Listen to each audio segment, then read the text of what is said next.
Locked On Podcast Network and Odyssey present Locked On Sports Today. Robert Sarver has begun the process of selling the Suns. Two marquee matchups in the SEC punctuate the college football schedule this weekend, and is tonight the last gasp for Mitch Trubisky. I'm Peter Bukowski, starting your day with the can't-miss stories and biggest debates in sports. You're Locked On Sports Today. Searching all major sports. Found. Let's start with the biggest story. Robert Sarver is selling the Phoenix Suns, or at least he says he is, after a damning investigation into workplace misconduct, sexual harassment, misogyny, and a host of other allegations against the governor of the team, including his business partner and minority owner, coming out and saying there is no place for a person like Robert Sarver in the Phoenix Suns organizations or the NBA, and people like Chris Paul and LeBron James echoing those statements. Joining me now from Locked On Suns, Brendan Clean. And Brendan, how much of this moment where Robert Sarver decides he is selling the team do you think comes from or was incited by players like Chris Paul and LeBron James saying, we're not going to stand for this? I think the comments made by Chris Paul, LeBron James, and then most recently Draymond Green probably played a role in how others around the league, sponsors that may be partnered with the Suns, and those types of people were seeing the situation and whether it was or wasn't going to be tenable to continue those business relationships. I think there's part of it too with the players where there was a looming threat of media day. What's already been said is pretty blunt. What could have been said 5 days from now on Monday when most teams host their media days, including the Suns' own media day, may have been even worse. There might have been some signals sent. You were seeing some, maybe coordination. Those are very powerful, prominent voices who obviously are close with one another. Was there going to be more coming? Who knows? So I think that's the case. And I think the bottom line, money talks in these situations, and PayPal decided not to renew. It announced that it would not renew its jersey patch deal with the team.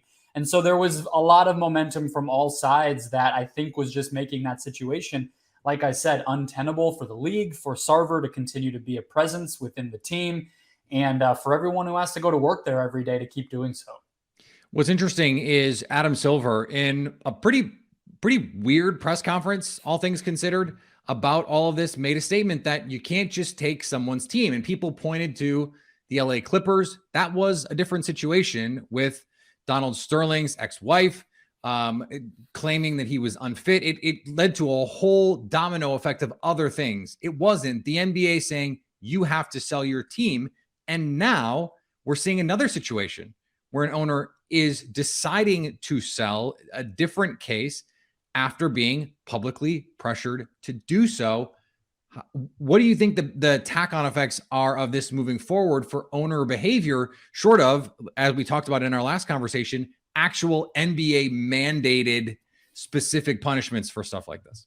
Well, on that note, Draymond on his podcast, you did hear him get into more specifics than what Chris Paul or LeBron had been able to say in 280 characters on a tweet, right? He went so far as to say other owners in the league should vote to remove. And so you were starting to get more specific. To your point, that's what would have needed to happen. And so Draymond saying that was a little bit promising to me that we were getting toward more concrete. What do you guys actually want to change here, right? And so I don't know what it says about the league going forward. We were talking about it on Locked On Suns today, and the unfortunate thing is, it kind of provided a blueprint to commissioners who want to use public and corporate pressure to get owners out without actually angering their other bosses, the other 29 or 31 bosses that they might have, by actually going so far as to ban them for life or to initiate their forced sale of the team directly, right? So that's maybe a little bit of a cynical way to view it. That's how I personally view it. And I think in this case, it was kind of all that was going to happen because, again, we lacked that smoking gun in this situation, a recording, a video, picture of something damning about what Sarver had done. Apparently, a 40 to 50 page report doesn't do it in this day and age. You need PayPal to be the one to get the job done. Stay up to date on the Phoenix Suns by subscribing to Locked On Sports Today and the Locked On Suns podcast on the Odyssey app, YouTube, or wherever you get podcasts. Thanks for making Locked On Sports Today your first listen. Coming up, what can we expect from two monster SEC matchups this weekend? And now on to Sleeper. Sleeper is the fastest growing fantasy platform today, and with the NFL season in full swing, they are rolling and they've got new features. New features I'm excited about, like the over-under game integrated right into your fantasy interface. You already use Sleeper for fantasy.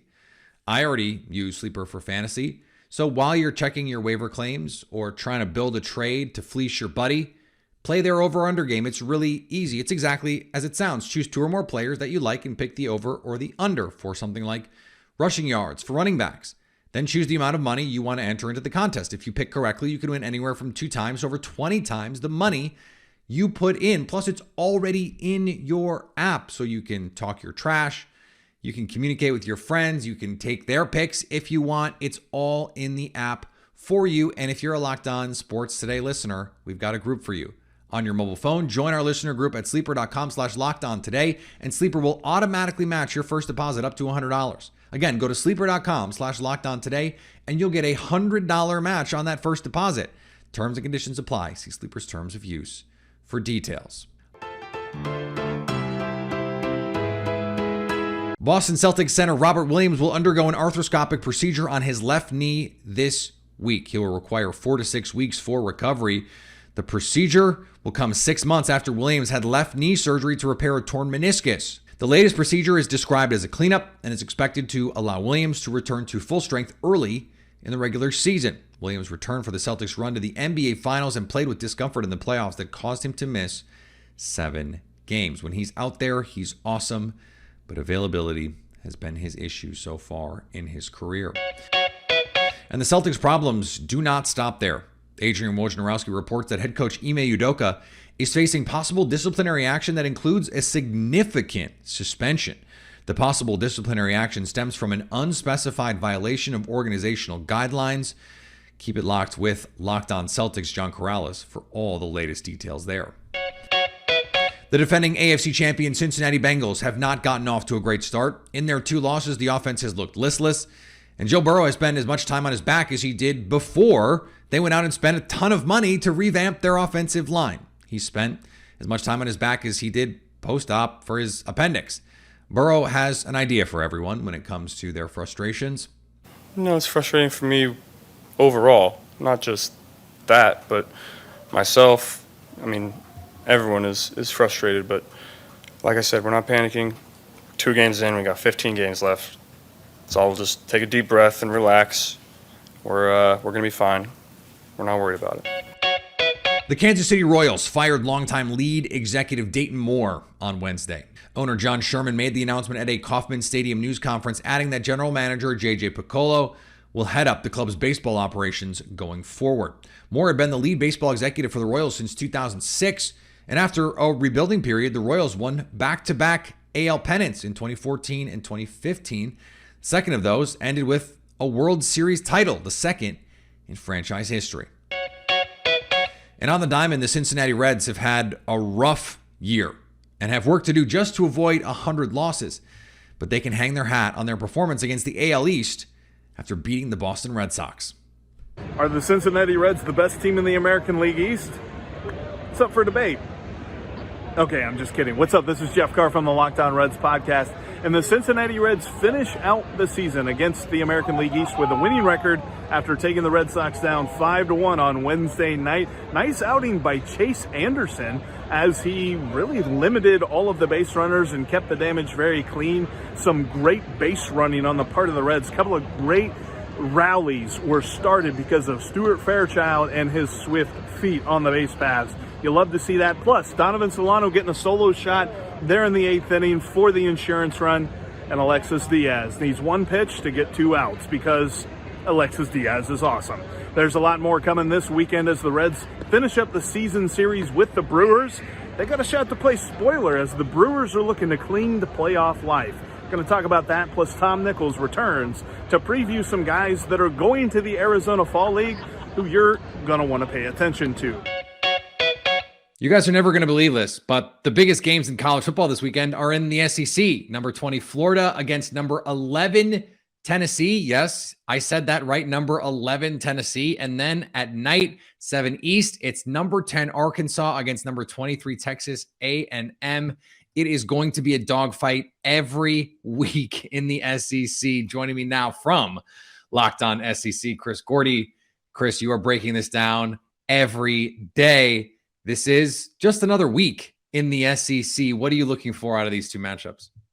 Well, what's so funny about SEC fan bases is, sometimes they're very confident, maybe, more confident than they should be. And then sometimes they're cynical. And this Florida-Tennessee matchup is a matchup of a lot of fans who are very cynical. Florida fans are saying, oh, man, we suck. Anthony Richardson is good as he was week one. He's looked terrible these last 2 weeks. He hasn't even thrown a touchdown pass yet. And we'll be lucky if we can even be in this game. Meanwhile, Tennessee fans, while they're confident in their team and how good Hendon Hooker has looked all season and, taking his game to another level, they are also very cynical and saying this is a matchup that Florida has owned historically. We've beat them like once in the last decade plus. Like, we're gonna blow it. Anthony Richardson's gonna get his groove back. He's gonna run all over us, and we're gonna lose this game. So it's just kind of interesting here, the two fan bases this week. But Tennessee is sitting at about a 10.5-point favorite still, according to BetOnline, and that's probably what they'll be. I mean, maybe it'll be end up being a closer game when it's all said and done. But man, how can you like anything of what Florida's looked like the last 2 weeks? I mean, they get blown out at home versus Kentucky, and then last week they had to hang on, for a miracle to beat South Florida. So they've looked bad. Tennessee's beat up on a bunch of, high school teams, basically like Akron, and, they've been rolling, but this is the first true test. Tennessee, are you back? Do you belong in the top 25? This is a big game for them. And for Florida, look, you're going to go through your growing pains in year one of Billy Napier, but you maybe have arrived sooner than you expected if you can get a big win here. The other big matchup is that Razorbacks team with Arkansas going against Texas A&M, and that is just the appetizer for them because you've got to deal with Alabama a week after that. So this Arkansas team, they've scored 30 in every game so far this season. How good can this Razorbacks team be, Chris? This is an Arkansas team that's very they're very gifted and they're very flawed. They played a tough one against Missouri State a week ago with Bobby Petrino back in Fayetteville, and they needed a late, real comeback to win that one. I thought it was a look-ahead spot. I thought they were caught looking ahead to A&M. You could argue A&M was maybe doing the same thing a week prior, losing to App State, but looking ahead to that big top 20 matchup with Miami, which they ended up winning in College Station. So it's so funny. Had you taken a poll a week ago at this time, you probably would have said, oh, Arkansas, very confident in them, and A&M looks terrible. Well, a week later, Arkansas struggles in their game, and, A&M wins, a nice defensive battle with Miami. So pretty crazy that BetOnline's got A&M as a 1.5-point favorite. It's on a neutral field. It's in Dallas. Arkansas does a lot of things well. They run the football better than anybody. Rocket Sanders leads the SEC in rushing. They lead the SEC in the country in sacks. Drew Sanders, the transfer from Alabama, has 5 sacks already this year, 5.5. And yet Arkansas has the dead last worst passing defense in the country, not just the SEC, the entire country. They're giving up over 300 yards passing a game. Max Johnson on the other side for A&M, he can't throw the ball very well. So it's going to be interesting to see weakness on weakness and strength on strength.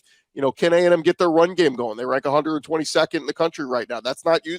Jimbo Fisher's not used to that. So I like Arkansas to win the game, but man, those folks in the desert know something when they got the Aggies still as the favorite. Stay up to date all year on the SEC by subscribing to Locked On Sports Today and the Locked On SEC podcast on the Odyssey app, YouTube, or wherever you get podcasts.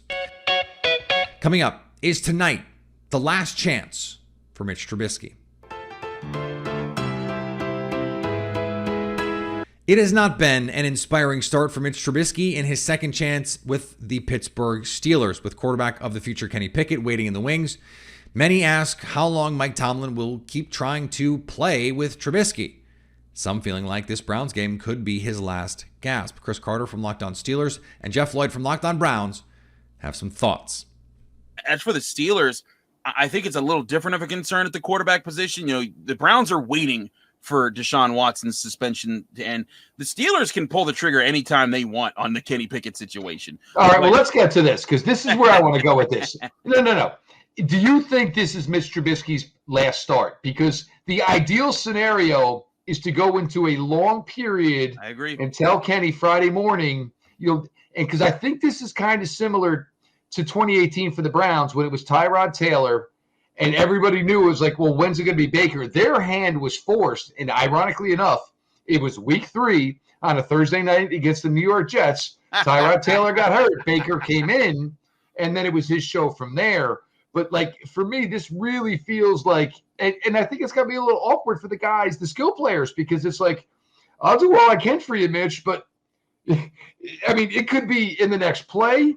It could be in the next 5 minutes. It could be in the next 5 days that you ain't the guy anymore, and it's going to be the Pickett era. There is a bit of that going around. Right now there's a big debate in Pittsburgh whether it's more of a Mitch Trubisky problem or a big Matt Canada problem. I think the tape makes it clear it's a Mitch Trubisky problem. I think there's been plenty of open guys that have been schemed open. There was a play against the Patriots where there was a rub route where it was perfectly designed. Both defenders run into each other.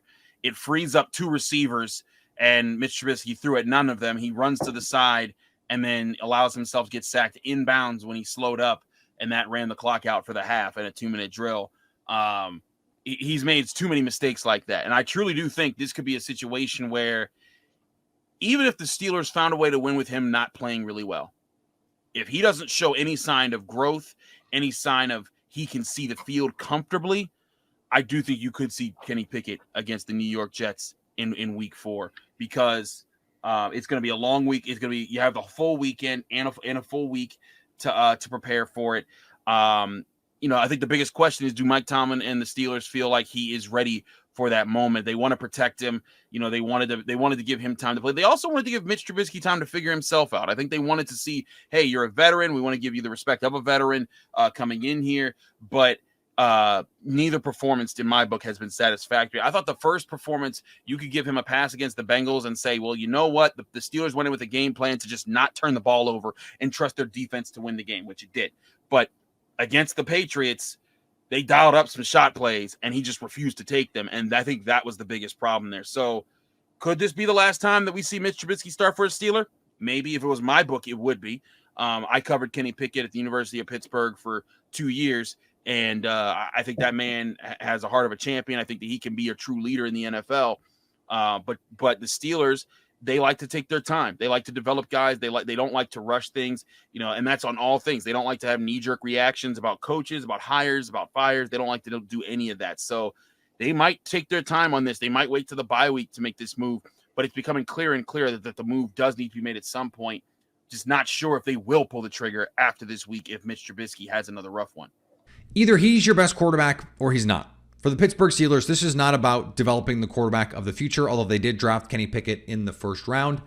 They have the players to win right now. They're not building for some nebulous future. So play the guy who gives you the best chance to win. If that's Mitch Trubisky, great. If 3 games is enough for him to prove to you that it's not him, great. Go to the next guy.